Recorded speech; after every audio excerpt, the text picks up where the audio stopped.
Hello and welcome to Regenerative Rising's podcast, Elevating Stories, Activating Change. I am your host, Nisha Mary Polouse, Executive Director of Regenerative Rising, and with me today is Chef Andrea Murdoch, chef and founder of Four Directions Cuisine. I'm so thrilled to introduce a culinary visionary who is transforming the way we approach food, culture, and sustainability. With deep roots as an Indigenous Andean from Venezuela and a background in the legendary Culinary Institute of America, Chef Andrea's expertise lies in creating seasonal gourmet dishes using locally grown and native produced ingredients. Her commitment to honoring the land, uplifting Indigenous traditions, and combating food insecurity is awe-inspiring as well. Today, we delve into the remarkable journey and impactful work of Chef Andrea Murdoch, a true champion of community, of healthy and regenerative cuisine, and of food systems. Thank you so much for speaking to us today, Andrea. This is a conversation that I've been looking forward to for so many months now. And so how about we start there and you tell us a little bit about how you are where you are today in terms of both the work that you do and your understanding of food and the food system. Yes. So I was originally born in Caracas, Venezuela. I am a transracial adoptee, and we believe my indigeneity is from the San Luis region, which is the western border of our western side of Venezuela on the eastern border of Colombia. And so, as a transracial adoptee, as an adoptee in general, there are elements of background and culture and heritage that do end up getting lost or disjointed, whatever it may be. And so, with American parents who, I have a Polish mother and a Scottish and English father, and then I'm this Andina, I ended up utilizing food as my educator. And so that is one of the main ways that I have been decolonizing aspects of my life, reconnecting, relearning ancestral ways.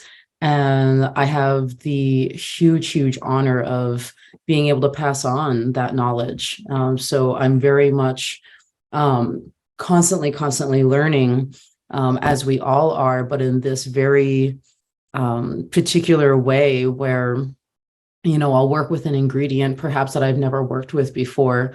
I remember working with amaranth for the first time, and I just had certain intuitions that I did not know that I had.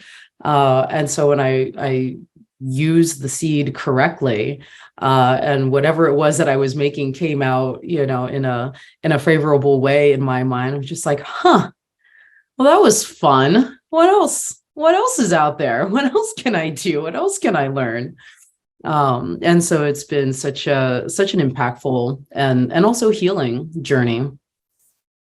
So that's the short version of how I ended up doing what I do. I've always had a fascination with food, and I thought it was the coolest thing to take raw ingredients and turn them into a beautiful dish that other people would enjoy. And my initial attraction wasn't necessarily, people in a restaurant enjoying it. It was just making it for my family, making something that, my parents liked. And then it was making something that, my partner liked. And then it was making food that, my friends really enjoyed. And, just this,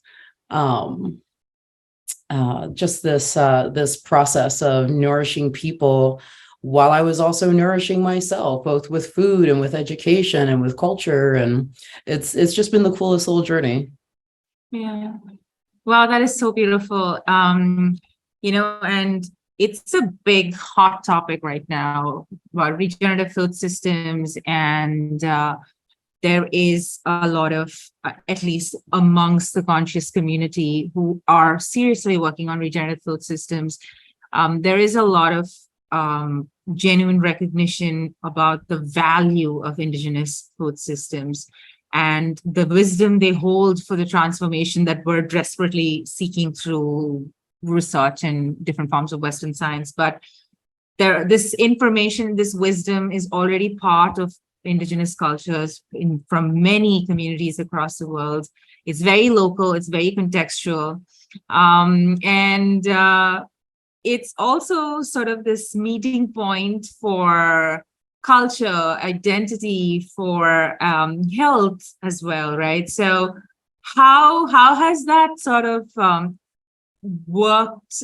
How does that sort of brought you to this place where you're a trained chef and you've worked in some big hotels, and now you're doing this incredible work, which is really born out of an understanding of food. So how has the indigenous wisdom that has been a part of your heritage really helped you with this journey?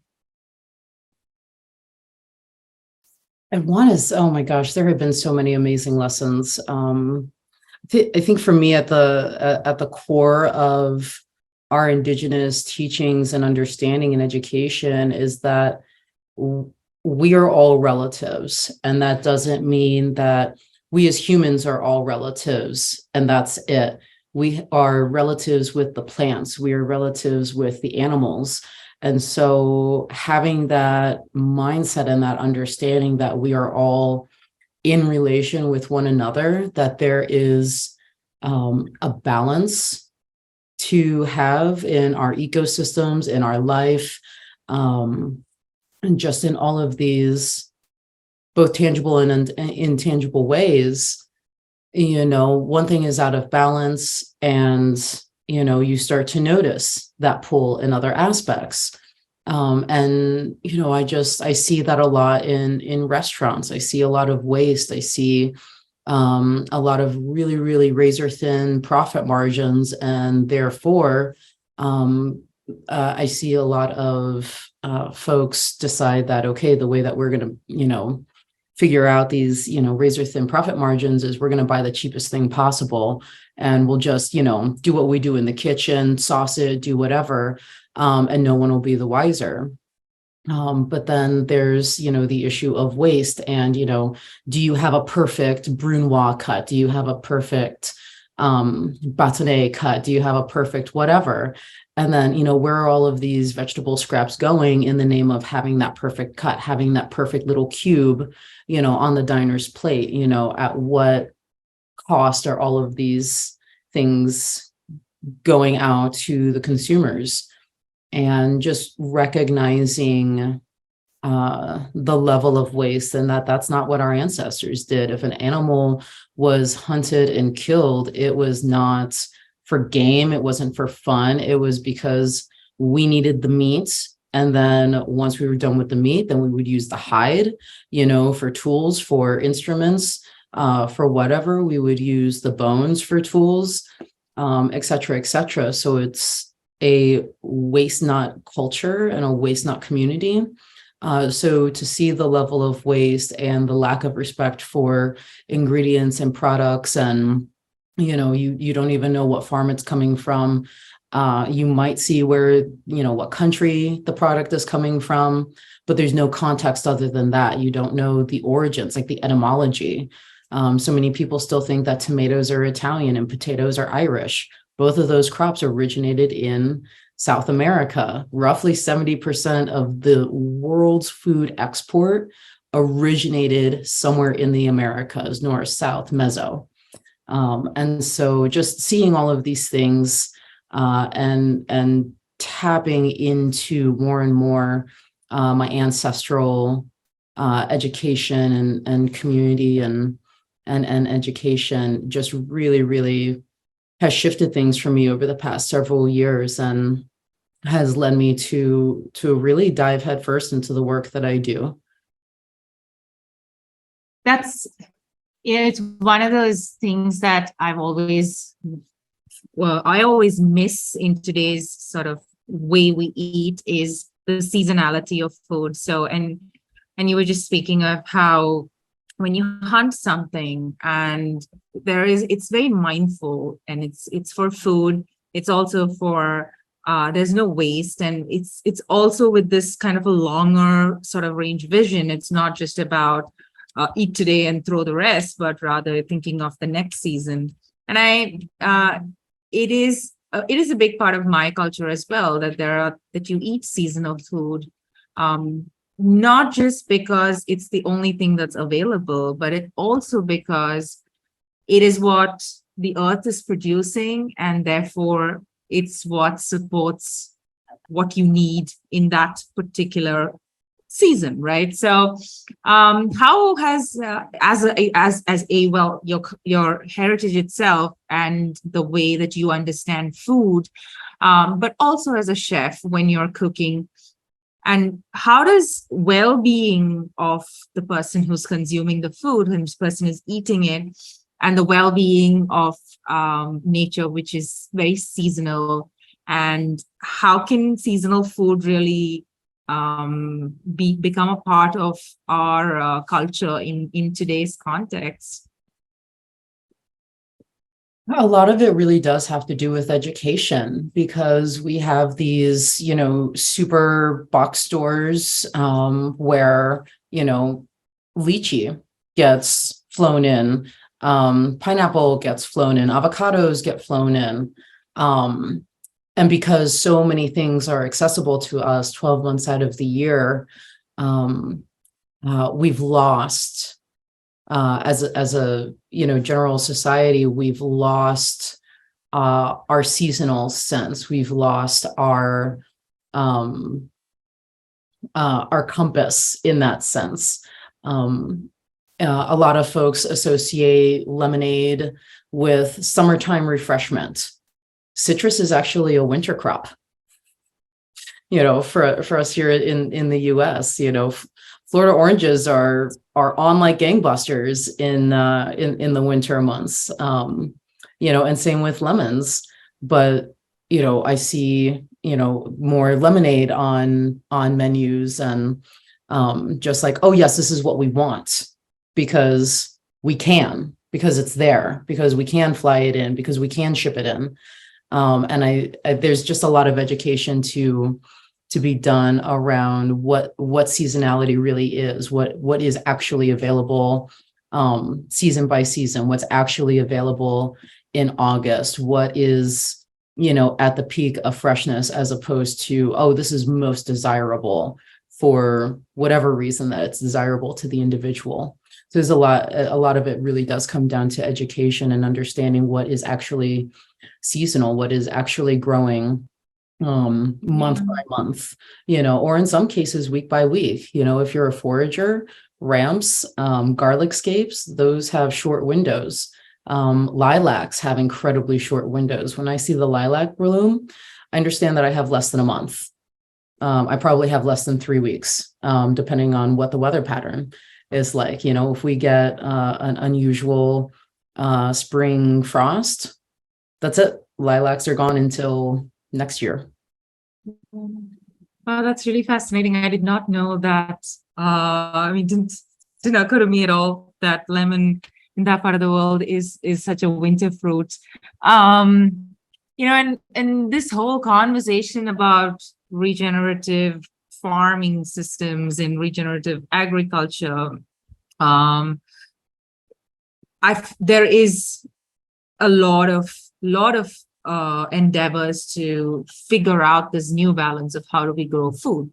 But I also see a lot of times the seasonality aspect of it missing, because everybody wants everything. So you're producing here, sending it somewhere else, producing somewhere else, sending it here. And that's a big aspect, which I feel very powerfully about, because it's being produced at that time for a reason. And just like how nature is responding to a particular condition, all other beings are also benefiting from consuming this fruit.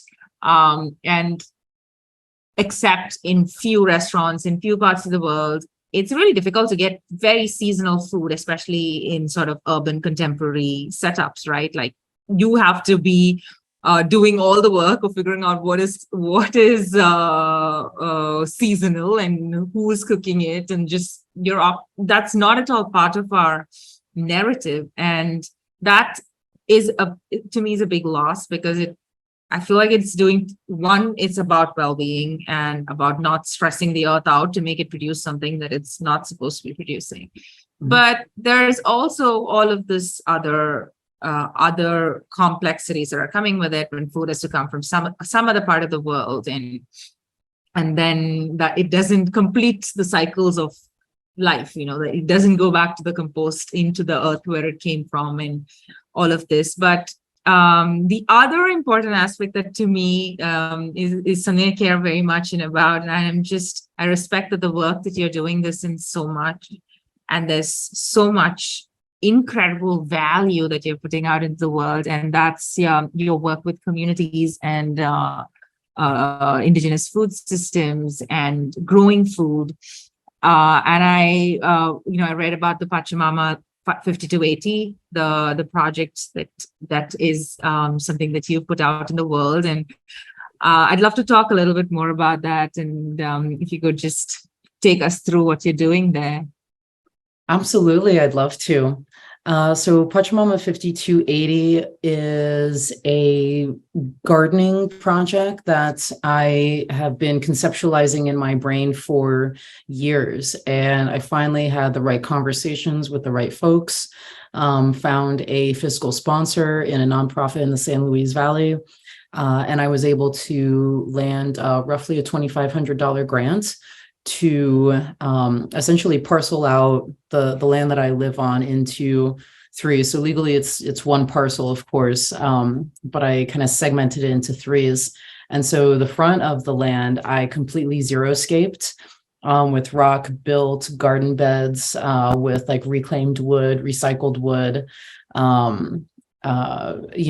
got working on, getting the soil right, understanding, what naturally grows here at this altitude, trying to kind of cross-reference it with crops that grow at a similar altitude in the Andes. So kind of doing that lateral comparison. And bringing community members out so that it's an educational community garden. So it's not a community garden where you pay a fee for, a plot, a garden bed, and you grow your own food. It's very education based. So I am so thrilled that a youth group from a local nonprofit that runs a summer program for our youth in the Denver area. A small group of them is coming to Pachamama 5280, and they're going to be my first youth group who comes up. And it's actually, I've been asked back by this organization because last year I went to their facility and did a seed saving presentation. And we're working with, primarily, if not all, BIPOC youth, and to see I want to say 10 to 15-year-olds light up the thought of seed saving, for there to be, a cultural connection between, oh yeah, I remember my tia, my aunts, growing X, Y, and Z, or I remember my abuela, my grandmother, growing certain things. And to see them make that connection and realize, oh, that's an option for me. That's cool. And so the organization reached out about doing a follow-up workshop this year for the program. And I said, that project Pachamama 5280 that I told you about, that dream of mine. They said, yeah, absolutely. I said, well, guess what? I pulled it off. Would you like to be the first group that comes up? That would be so meaningful and impactful. And so in about a week or two, they'll be up here, and I get to show them, how I structured the front, why I structured it that way, the importance of crop rotation. I'll point out where crops were last year, and then I'll point out where they are this year and why there's that shift. And then in future years to come, I'm hoping to be able to expand it.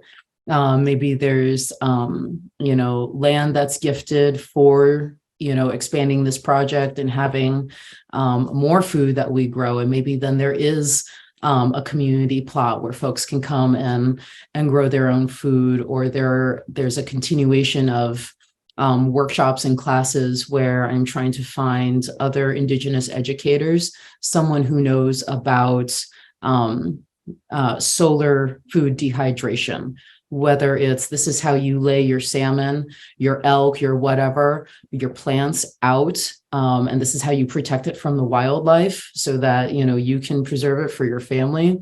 Here's how you make an offering, all the way to canning, you know, both modern day preservation techniques, healthy ones, you know, like canning. We're not bringing salt barrels back here, you know, but as well as, you know, traditional, this is what our ancestors did to preserve food, because we certainly didn't have, you know, refrigeration. But, you know, if you're on the plains and you make, you know, you hunt buffalo, it's like you're obviously not going to just eat buffalo for a day or two. So just all of these elements that help to empower our community members. And then I'm working on putting together small grow kits where participants get seeds for either lettuces or microgreens, maybe both, maybe something to make a little salsa garden in if they have like a back patio area, you don't need a lot of space. But, you know, in taking consideration that we have a lot of city native folks in our communities, they might just have a 1 foot by 1 foot space somewhere. And it's like, great, here's some microgreen seeds. Here's an egg flat, you know, 30 eggs total. It's about 1 foot by 1 foot, 10 inches by 10 inches. Here's like a 1 foot grow lamp. You won't see a shift in your power bill. Don't worry about that because it's so low in consumption, energy consumption. And then, you know, here's some soil. This is how you're going to grow microgreens, you know, and sometimes they look at you, you know, pretty skeptical, like, are you sure about that? And then they successfully do it for the first time. And there's a switch that happens. And instead of being intimidated by this or feeling like, it's like, oh no, I'm going to mess it up. You know, I'm not a farmer. Then there's this question of, I did this. That's cool. Well, what else can I do now? And then that continues the education because you've unlocked the minds and made it attainable and accessible. Wow. What really stood out to me is how the idea of people relinking with their own food, which is such an important part of the way humanity evolved itself, right? Like food was our basic resource. And one of the things that I was thinking of this last week was how helpless most people are really feeling, whether we're able to express it or not.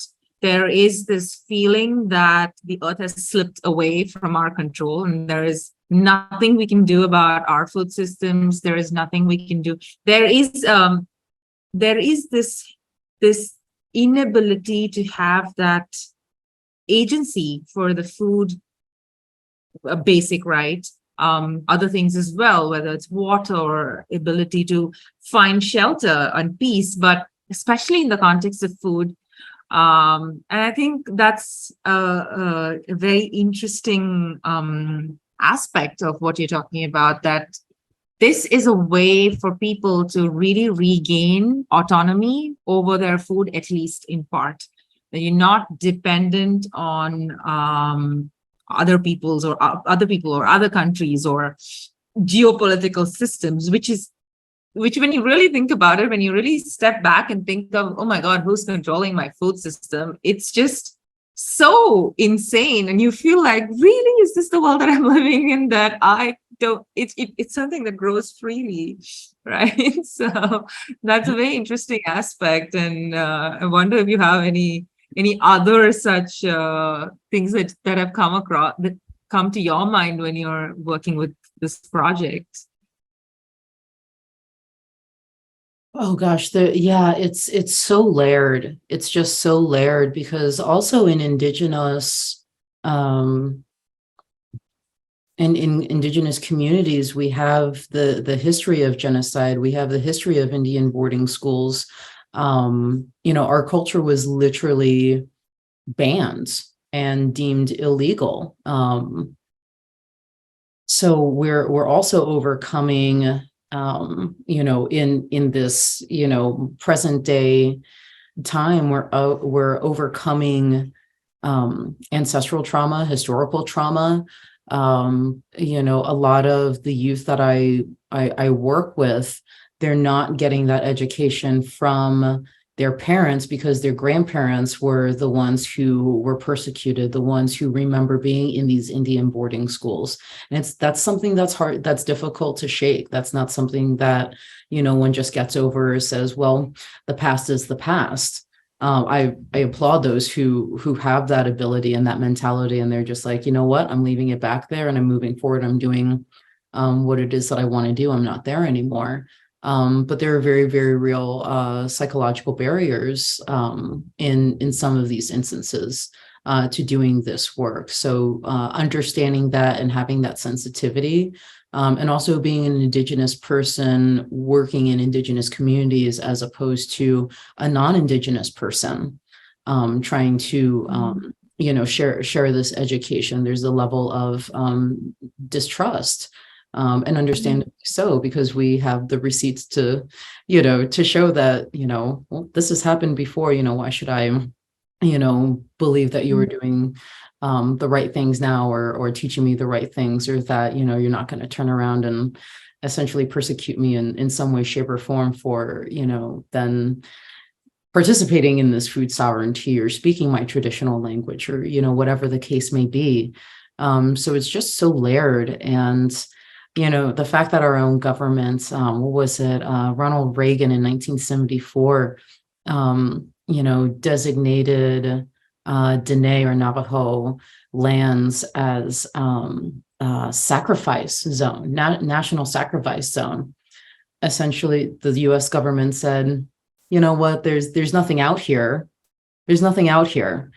Completely ignoring the fact that there's an entire sovereign nation of people out there. And so the government granted permission to extract, to experiment, to whatever, because it was a national sacrifice zone. And the ramifications of that are still being felt and will be felt for generations, because then these companies also find loopholes where they can pollute, they can, disrupt and extract, and they don't have to clean up after themselves. And so in many, many instances, it's the Native and Indigenous communities who are banding together and doing the work to clean things up, or to, fight another pipeline, or, whatever the case may be. So it's a lot. It's very, very layered. There's so many elements to it. And so when we talk about this work and we talk about food sovereignty or regenerative practices, and, what does the work look like in various communities or various regions, it's just so layered, and there's a lot to dig through to get to, these regenerative practices that benefit the whole and entire population, not just pockets of it.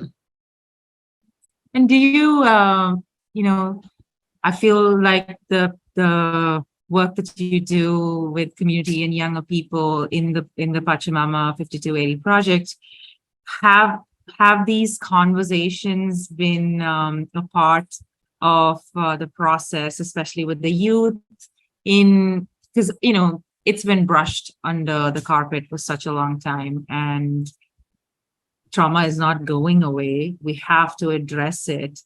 And especially with Indigenous, the violence against Indigenous people, destroying access to food or access to agriculture and lands was a big strategy, in fact, right? So I see this, it's really such a powerful way to bring about this healing, that the start point being working with the land.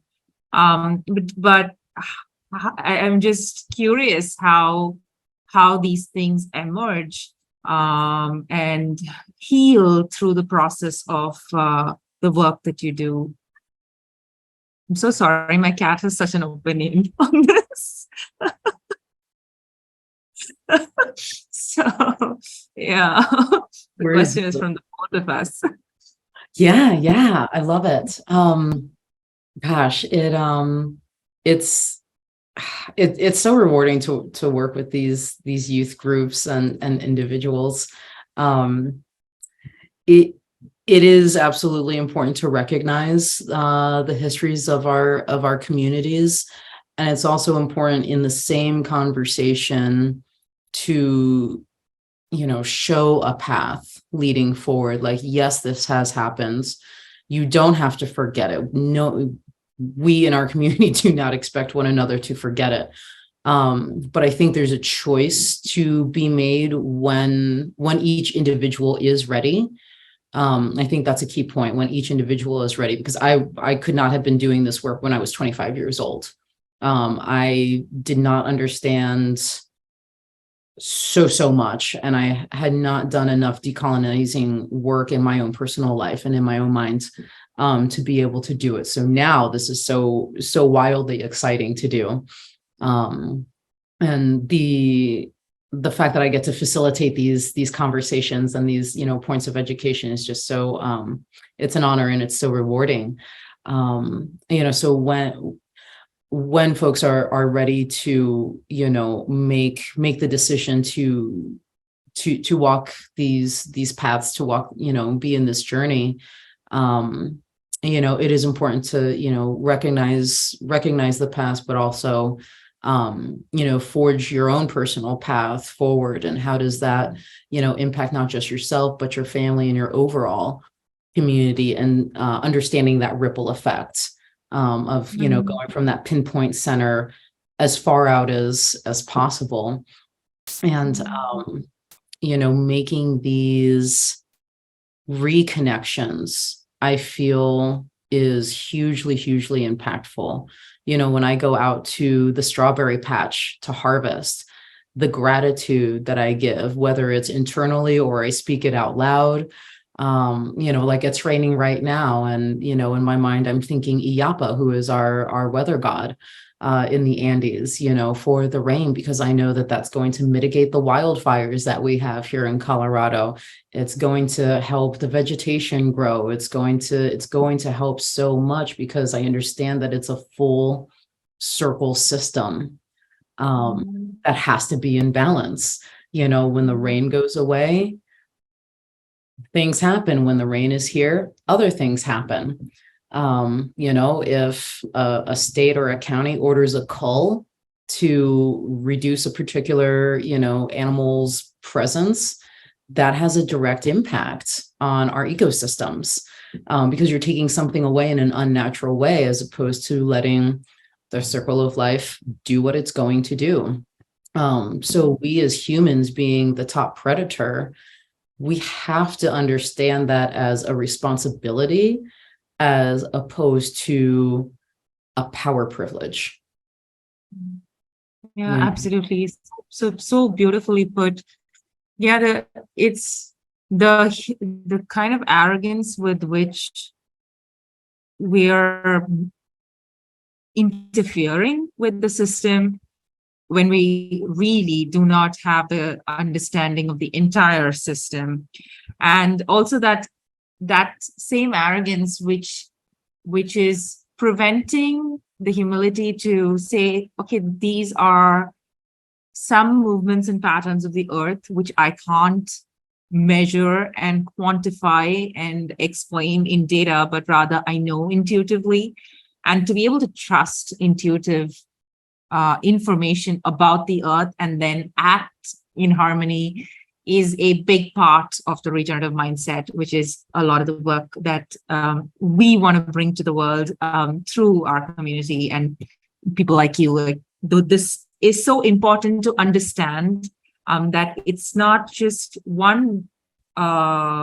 It's not just that we can do something and then forget about it and it just disappears. It has a full cycle, and sometimes it comes back in such different ways, or it affects other people in other parts of the world in such different ways. And of course, animals and plants are being affected so much. I wonder if you have any stories of of how that through your own journey you discovered that would help someone listening get a little bit of an understanding of like, oh, okay, so that this is how some realizations in your own journey that you could share? Oh boy. I think one of the things that really, really kicked off the journey that I'm on now is that I was in an emotionally and verbally abusive marriage to my ex-husband at the time, and he was struggling with his own things, which is not an excuse whatsoever. But I do want to recognize that he had his own mental health issues that he was struggling with. And so towards the end of that relationship, I was, starting to found the first iteration of Four Directions Cuisine, which was Four Directions MKE, which is the abbreviation for Milwaukee, which is in Wisconsin here in the US. And it's only, I want to say it's about 2 hours from Oneida Nation, which is in the Green Bay area. And I was originally trying to put together a business plan based in South American cuisine. So it was Latino cuisine, but South American. And the more research I did, the more layers that I stripped away, I realized, oh, our cuisine is actually indigenous. South American cuisine, as I started researching it, was because of Spanish colonization. Hello, Iyapa. I don't know if you can hear that thunder, but really, really happy that he's showing his presence today. That makes me happy. He is also part of the conversation today. He is, absolutely. The gods are here, and I'd like to think that this is a favorable thing, that he's here for this conversation.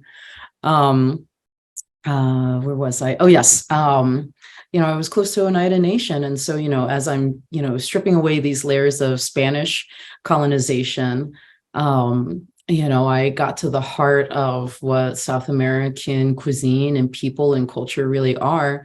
And I didn't have a connection to Andeans at the time, another Andean to speak with, but I did have natives around.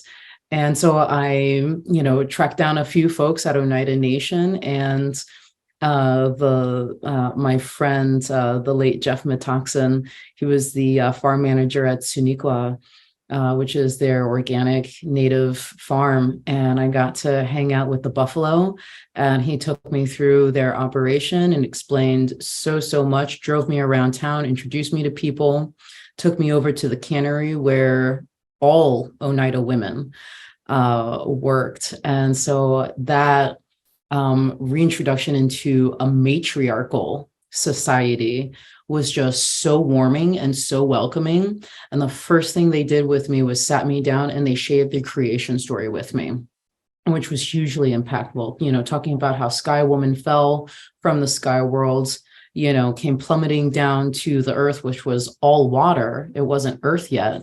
And the animals saw this, essentially shooting star, and then realized that it was Sky Woman. And then they all hustled together to make sure that she landed safely. Animal after animal, dove into the water to find soil, and spread the soil on the back of the turtle so that she would have soil to grow crops. And then that leads into how the Three Sisters story came to be, how we plant the three sisters of squash, beans, and corn, and how those three crops require different nutrients from the soil, but also put different nutrients into the soil. They also help each other grow and remain strong, and are a security system for one another as well, and that they're cover for some of the smaller animals, hiding spots, just the whole 9 yards. Is just a full circle. Absolutely everything has a purpose. And so to be able to connect with those individuals, it just sent me on the journey that I'm on now, like with rockets on my feet. It was just such it was just such an impactful experience. I had never been in a room full of Indigenous and Native people before.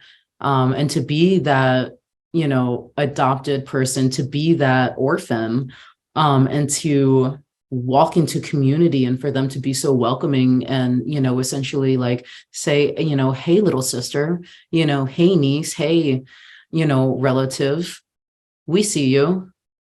We're happy to teach you some things. We're happy to show you teach you our creation story. We're happy to show you how we make our Oneida white corn bread.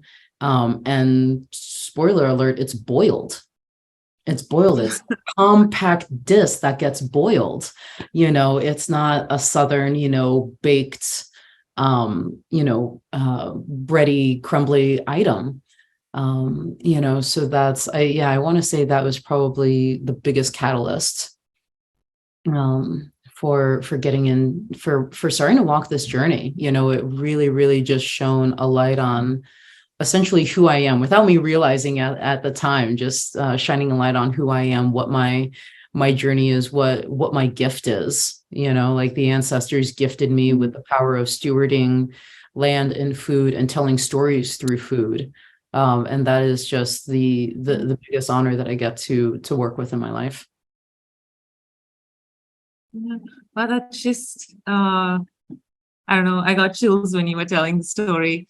It's, and you're absolutely right. You do have this blessed gift that really allows people to come together, learn, evolve on the sort of basis of food, which is sustenance, which is really our first sort of direct connect with the earth itself.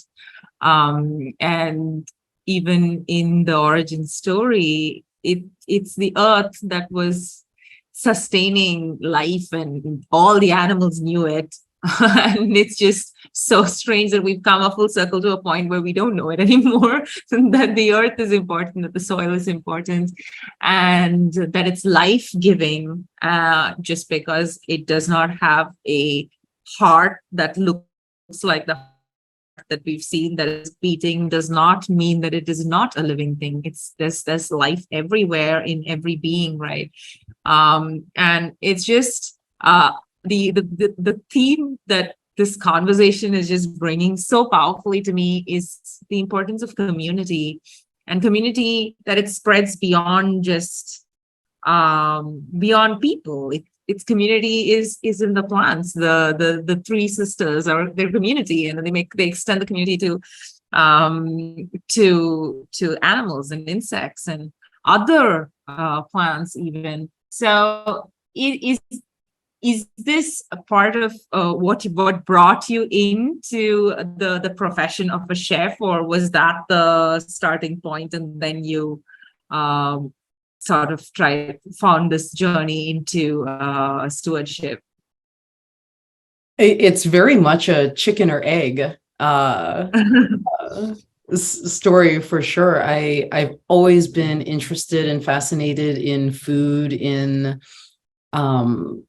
plant life. I also do recognize that I very much got away from being drawn to that because I grew up in this very Anglo-dominated patriarchal world. And so I did what I thought I was supposed to do, which was, okay, you go through your schooling, you have your career, you have the personal life that you have, all the things, right? The quote unquote American dream. And it wasn't until I was really struggling in my marriage. And then again, really struggling in the fact that I had a day job and I was still trying to run Four Directions Cuisine and found Pachamama 5280 and, just do all of these things that I really just sets my soul on fire in the best ways. Right. And I was just burning the candle from, I think I created like a third and a fourth ends, at one point, and I had to turn the volume down and I got, I booked myself like a cabin for 4 or 5 days and just gone away and felt like I turned the volume off, honestly. And that's exactly what I needed.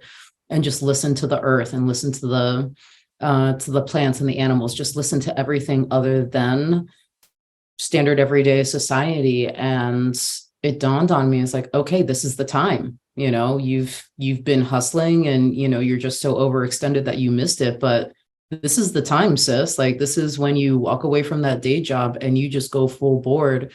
And what did they say? Walk in your purpose. And man, did the gods and ancestors, really hold me for that. I had built myself a little bit of a runway, a little bit of financial stability, but nothing like what, business professionals and experts and other folks would probably advise. And I just took a leap of faith and said, I know how to do this, and I know where I want to go in certain aspects of the journey. And it was like a light switched, it was like, something flipped, and it was like, okay, this is it. This is the time. This is what you're doing. It's like, you do amazing work, do what you can do, think generations and generations out in your work, not just how does this impact me or my communities right now. It's like, what is going to happen 7 generations from now, 10, 12, 15, whatever it is, and be the best possible relative I can be in this life, so that when I'm an ancestor, I can, exhale and look at what the relatives are doing, where did they pick up the work, where are they taking it, and am I going to be at peace in the ancestral world, knowing that I did everything that I could do here and now in the natural world as a relative. But that's such a very powerful thought, that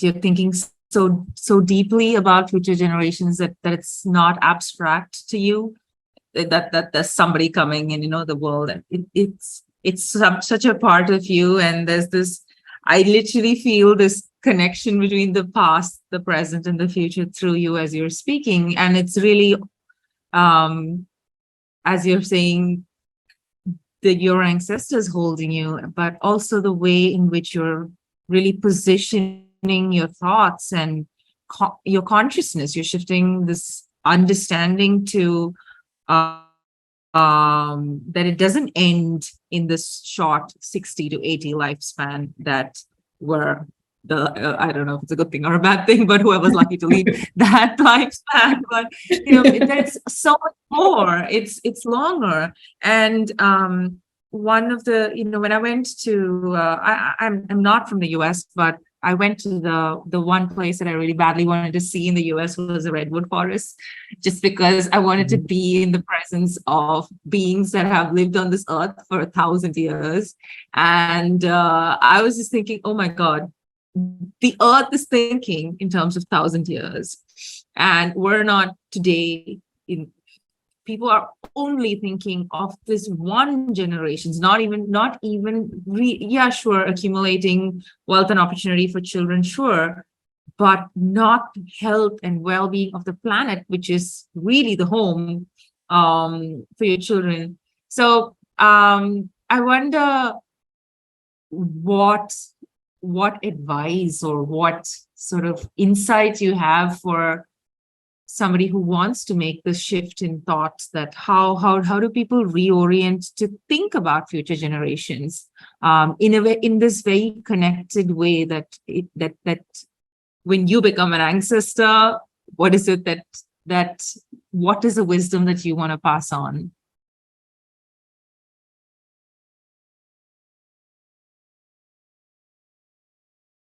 Stop limiting yourself. Society, the patriarchy, supremacy, it all sends this messaging that we're less than, that we can't accomplish certain things for whatever reason, right? You can't do this because you're Black or brown. You can't do this because you're Indigenous. You can't do this because of your socioeconomic standing. You can't do this because you didn't go to the right university or college. You didn't get the right education. Just the list goes on and on, right? I would just encourage folks to drown out the white noise in whatever way you find helpful for your own personal life. For me, it's camping, it's foraging. If I need a little bit more comfort, it's booking a cabin, a fairly rustic cabin still, but just having more shelter, a more sturdy shelter than a tent, and a hunting knife or something like that. Whatever drowns out the white noise for you so that you can wholeheartedly listen to yourself, like tap into not just your mind, but like sink into your heart, sink into your spirit, sink into your body overall, and see where you feel discomfort, see where you feel peace, see where you feel, whatever it is that, wherever it is that you're struggling, see if you can sink into it and dial out all of the white noise and just sink into yourself. And I think once you find that, then you have a very tangible way to come up with a plan for yourself to chase that down, to make that your daily reality. For me personally, I'm an orphan. I'm from the barrios. I, was essentially born in the slums, like Tin City of Caracas. And then as what luck would have it, or, ancestral, intervention happens. I was adopted by a white American couple. And, while that did disconnect me from culture and heritage, and that has been a difficult experience and road, it did afford me with the ability to go to college, to go to the top culinary school in the country. It afforded me to get, my associates and my bachelor's in business and in management, which meant that I could get certain jobs, which meant that I could get a certain amount of education in, this very capitalistic world. And now I view it, I used to be really upset about it. And now I kind of view it as like I was an undercover agent, I'm in this system and I see how it works. And then I get to decide, I don't like boxes. I like the unconventional. I like going against the grain. I like swimming upstream. And making things happen that no one thought could happen, or especially that, some orphan from the barrios, could make happen. I really thoroughly enjoy proving people wrong and having that long, dusty road of people who were not believers in me in the journey. And so, I hold on to that, and I harness those experiences and those feelings and say, okay, this is what the structure is. How can I dismantle it now? How can I dismantle it in a way that benefits all of humankind, Because again, not looking at, how does this benefit me or just my tight-knit community? How does it benefit everybody, That's been my my ethos, I guess. It feels such a warm and inviting process, which is certainly, it sounds magical. It sounds fun as well. Thank you so much for sharing that little bit. We're almost at time, but I wanted to ask you a couple of more things. One is, you also do things like catering and food experiences, and you bring all of this indigenous wisdom and all of this experiences and your own research and your own knowledge into this whole process, which is just really incredible for me. We're at the end of June, and I'm wondering, what would you tell people is the right thing to eat right now? Like what should people where you are at, which is Colorado, what do you suggest and recommend that should be on our plates today? Well, we've had a significant amount of rain. So as a forager, I am really excited to see if there are mushrooms popping up. Or shouldn't say if, I want to say, Where? oh yeah, exactly. Where and how many varieties? Um, yeah, oh my gosh, the spring and summer foraging for mushrooms right now is bonkers if you can find the right locations. Berries, the strawberries that are coming out of my patch right now have been really delicious. Oh gosh, what else? Corn is coming up all over the place. It's a little early for tomatoes. That's coming up next month for sure. Garlic scapes. This is probably the last week that you're gonna find them. So if that's your jam, and you're in Colorado and parts of the Midwest too, I know they're popping up. Ramps in the Midwest are definitely a thing. But yeah, here in Colorado, the corn and the berries and there's just so much coming out right now that's really, really beautiful. Yeah. Yeah. That's exciting. And I hope I hope whoever's listening in also looks around and learns what is really local, what's happening right now, and is excited about what's growing right now. It really makes food so much more fun, right? If it's like, oh, it's raining and I get to eat mushrooms. And well, you've done so much work and across the spectrum, everything from like emotional and personal growth to accessing indigenous wisdom, understanding your ancestry, and then bringing your own into it, at a professional level, but also at a personal level, at a community level. And it's just such a holistic journey, which is really at the intersection of all the things that we're talking about. That food has the potential to be the starting point for the entire regenerative lifestyle mindset transformation that is required.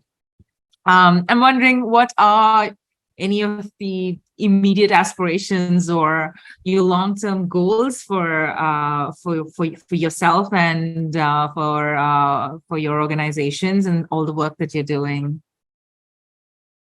I'm really trying to break into more and more education based events, scholars in residence. I've applied for the Rachel Carlson grant at Chatham University, which is a historically women's college. They have the business school. They do a significant amount of work around sustainability, food access, and certainly regenerative agriculture.